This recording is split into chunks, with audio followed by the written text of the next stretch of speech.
Good afternoon. It's time for yet another NFL Bucky's Mail Day. It's your host, Mike C., as always. And of course, the star of the show, as always, even more, it's Bucky. Say hi, Bucky. Bucky says hi. It's finally here, Bucky. What you have in front of you is Lindys Draft Magazine. It was at a store, and I wasn't expecting it yet. I bought it. Oh, geez. It's been a few days now. Yeah, I just saw that. Holy crap. I don't think it came early, but I wasn't expecting it then. So I immediately picked it up. I haven't read it too much yet. I've looked through it. I saw new glasses last week, so I'm trying to break those in a little bit. But don't worry, it'll be read. Now, I'm not sure if I'm going to get the Althon draft. I have to see what it is first. That should be out next week. And so we'll see if it's worth getting. Otherwise, I won't, because I have got two, magazines before in the past, but we'll see. Some news now. It's kind of old news now, but this is the second time I've made this video. I did the mock draft, and it turned out very poorly. Made mistakes. I didn't have all the players written down that the computer had missed, and just it was sloppy. I thought, so I canned it, and I waited a few days to redo it, and we're going to do this now. So when I first made it, this news was fresh. Now it's been a few days. On this, well, if it was a few days ago now, like I said, the Lions have been chosen to be on Hard Knocks, which is very exciting. And they've been putting it off for years and years. But I think it was part of a deal, because with that, even more exciting news, I think, in 2024, the Lions will host the NFL draft. That's like super news for me.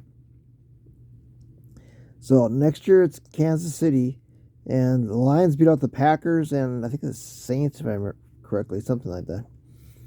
But very exciting news, and it's great for the city of Detroit. And people talk about the Lions, and it'll be great. And I'm very excited about that. I won't be able to watch Hard Knocks unless it's shown after the fact, but that's okay. It's the fact that people are talking about it, and the Lions will be featured. So I'm very, very excited about both. So for one day at least, the Lions were the king of NFL news. So that was good to hear, and it should be a lot of fun. Dave Campbell will be really exposed, and we'll see what happens. I hope it turns out great. Other news, Blackhawks still kind of plodding along. Jonathan Toews played his 1,000th game the other night, so that's exciting. And the Reds just, waiting for the season to start, I guess. But other than that, not too much else news. So I got my new glasses, so I'm excited about that. And it's time to get this mock draft. It's all 32 teams. And what I did different this time, Bucky, was I went to my favorite draft site, and I let the computer pick the very first pick. So they picked Jacksonville, so I don't, get accused of just, sabotaging it so the Lions get Aiden Hutchinson. Well, in this particular draft, the computer picked for the Jaguars Aiden Hutchinson, and that's fine. And I'm a little biased on my two picks for the Lions, but I'll explain that later. It's not the best reason, but, at this point, I said, what the heck. So the second overall pick, ours, mine, Detroit Lions, I went with Kayvon Thibodeau, edge from Oregon. Now, back-to-back Oregon Ducks, so that's a factor, because he can, he can help, with Thibodeau coming into the league. But they need an edge. He's got the highest ceiling as far as edges. Hopefully, he can get along with Dave Campbell. I think he will. And I think he's just he took it back a little bit just to protect himself from being injured. But I think once he gets, involved with Campbell and Penei Sewell, I think he'll really blossom.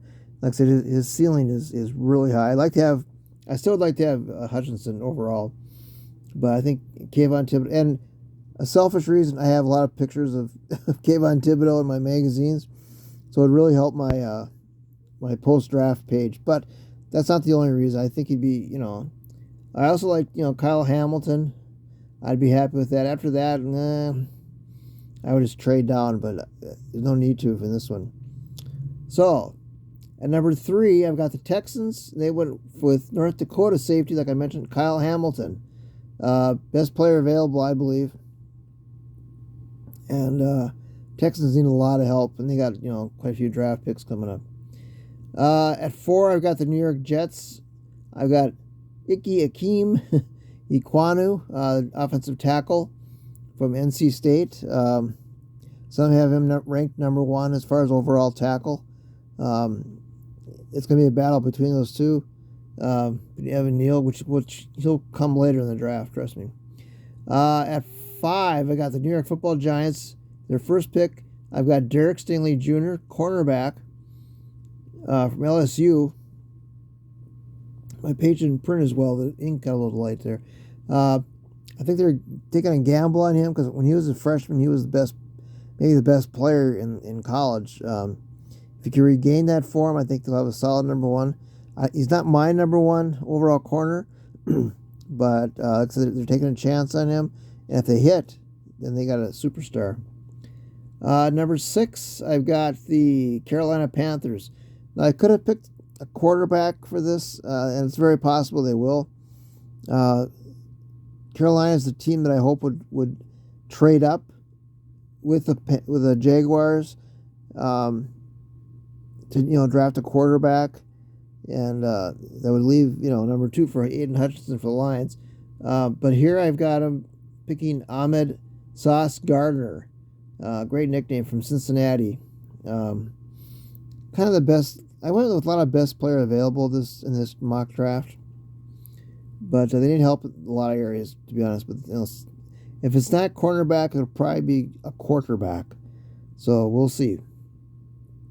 At 7, the New York Football Giants are back on the board, and this time I went with offensive tackle Charles Cross.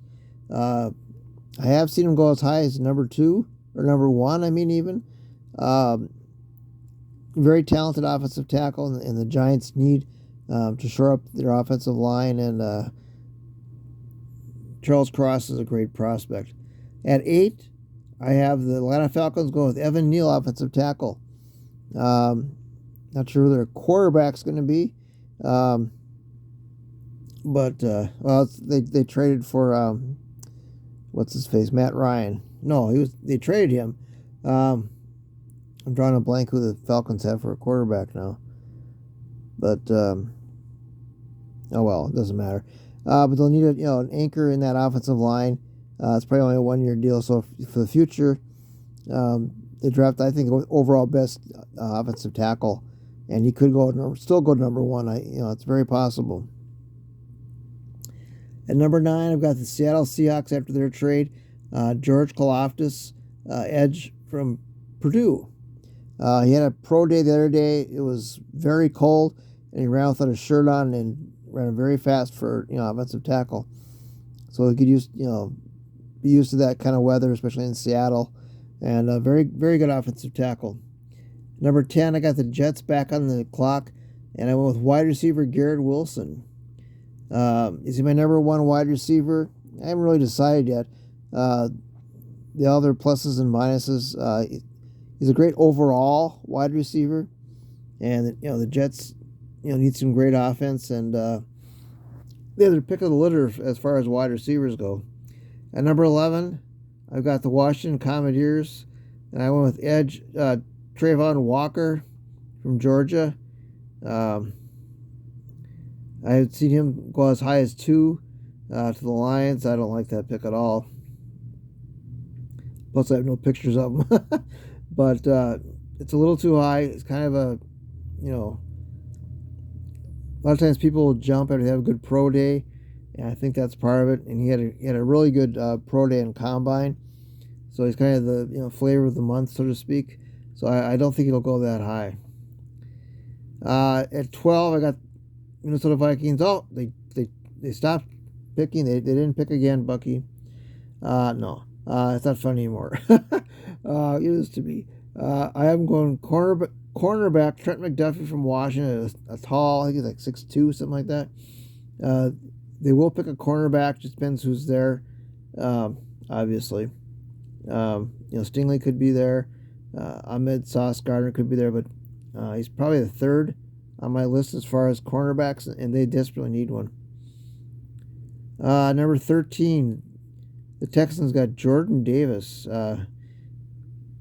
defensive lineman from Georgia, huge man, but ran great 40 time at the combine. And Texans need help everywhere, so it's really hard to pick for them. Number 14, I got the Baltimore Ravens. I went with Devontae Wyatt, defensive interior with Georgia. And Georgia, obviously had a loaded team. That's one of the reasons they won the national championship. Another best player available. 15, we got the Philadelphia Eagles. Fly, Eagles, fly. I got linebacker Devin Lloyd. They haven't picked a linebacker in 40 years, first overall. But he's too good of a prospect to pass on. And then at 16, I got the Eagles back-to-back. I went with edge David Ojabo from Michigan. The one who's injured, he's making good progress, and I think they can afford to wait on him, especially they've got 3 picks, so I think one of them, you can take a chance on somebody, and a great talent. At 17, I've got I have my paper over here. The San Diego Chargers. I've got Drake London, wide receiver from USC. He's recovering from an injury, ankle injury, I believe. The Chargers need, their outside speed, and I think that'll be a very positive pick for the Chargers, or the Bolts, as we like to call them. At 18, the Saints pick Sam Howell, quarterback, North Carolina. Now, why did I pick him for them? He's kind of a gritty guy. He can maybe sit behind, their quarterback, but I think, they like his grit and his determination. I wouldn't mind the Lions picking him also. I have a few picks of him also, but the Saints picked him up too early. I got the New England Patriots. No, Eagles again. I'm sorry. I have edge Jermaine Johnson from Florida State. Eagles, they might trade this pick, for more capital, especially for next year. They might want 2 picks next year. We'll see. But a very, very good player at 19. At 20, I've got the, who was that? Steelers. They went with Malik Willis, quarterback from Liberty.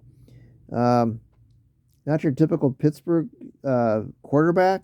They've got 3 others on their roster, but you can't pass up a player like that. And you can always cut one of those guys, not a big deal. At 21, the Patriots. They're the Patriots. I went with wide receiver Jamison Williams from Bama. Apparently, he's healing very well. They can, afford to stash him for a year or so, or even less, obviously. But they need an outside weapon for their new quarterback, so that's a very good pick for them. At 22, the Packers. I also went wide receiver Chris Olave, another Lions pick I'd like to see. Wide receiver from the Ohio State. Almost missed that.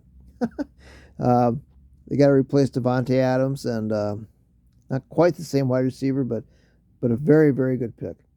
At 23, I almost said St. Louis. The Arizona Cardinals picked Bernhard Raimann, a tackle from Central Michigan. They need, help protect their interests. So I think that's a good pick for them. At 24, how about them Cowboys? I got Tyler Lindenbaum, a center, actually. They need help on their offensive line, and he's the best one available. At 25, the Buffalo Bills, I went with Zion Johnson, a guard from Boston College. They want to protect their quarterback, and he's been flying up the boards. At 26, the Tennessee Titans. I lost my spot. There it is. I had Boyle Mafe, edge from Minnesota. But he's very good. He's been flying up the boards also. It's the first time I've had him in my draft, so They need some, outside edge rush, and he will provide that. He's a very good player. 27, I forgot to write that down. I forgot who that was. Is it the Titans? Yeah, no, it can't be the Titans. Shoot. I forgot to write it down. Whoever that is, I can't remember. I can't see it. Treylon Burks, I've got for the pick. Wide receiver from Arkansas. And let's see if I can see it. Well, you know who they are. Whatever team I missed, that's the one I've got. I was going to write that down too, darn. He's a very good wide receiver, tall, like 6'3", something like that. So whatever team that is, it'll help. But I'll fill it in when I post the video. At 28, the Packers. Their own pick. I have Trevor Penning, tackle from Northern Iowa. Shore up that offensive line, and best available tackle right there. At 29, back to back, we got the Kansas City Chiefs. I got cornerback Andrew Booth Jr. from Clemson. They need help in their secondary. It wasn't a safety. I thought that was worthy of that pick. Probably in the second round they'll pick one, because the next pick, I've got Nick Benito, edge from Oklahoma. There's a new name for you.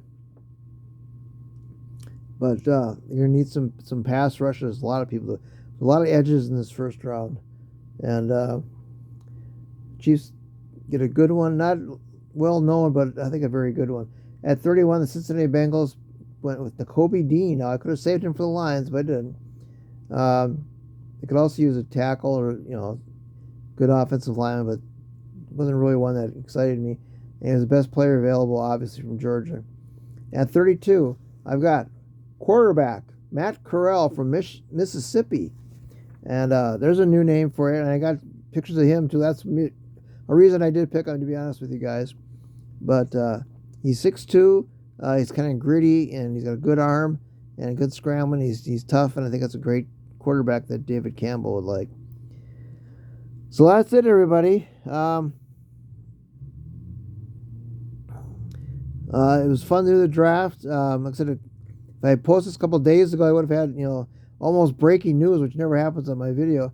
But the quality was terrible, and I knew I could do better, and I just dumped it. I just, erased it. So, but this one's going to go through. This is much better. And we had 10 views last month. A little disappointed in that. But it wasn't a full draft, so hopefully it'll do better. And free agency's kind of quieted down. There's a sign here and there. Lions had a tight end, big deal. But so we'll see what happens. But that's it, Bucky. So for Mike C, and of course, star of the show is Bucky, as always. Say bye, Bucky. Bucky says bye. And hope you like this one. And we'll have another one sometime, maybe next Monday. Let this one percolate a little bit, but we'll see. But take care, everybody, and be kind. All right, bye now.